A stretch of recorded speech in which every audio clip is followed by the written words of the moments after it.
इतने कॉन्फिडेंस से बोल रहा था जैसे हाँ कह दूंगी। फजूल बातें कर रहा है।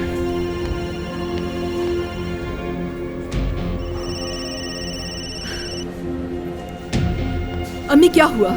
क्या हो गया? हुमैरा, फौरन आओ यहाँ। घर में चोरी हुई है। चोर मेरे सामने है। क्या? ये जो नवाल की दोस्त आई हुई है उसने घर में चोरी की है। मैंने उसे खुद रंगे हाथों पकड़ा है। जल्दी आओ तुम। ठीक है, मैं अभी आ रही हूँ। क्या हुआ? सब ठीक है? तौकीर, हमें फौरन जाना होगा। रास्ते में बताती हूँ कि क्या हुआ। उफ, तौबा।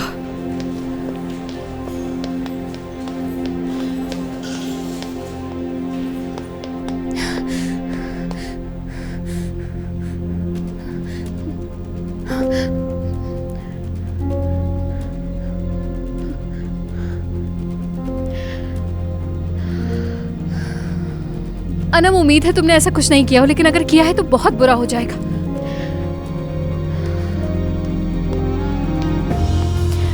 अब मैं क्या करूंगी? मैं तो वापस यतीम खाने भी नहीं जा सकती।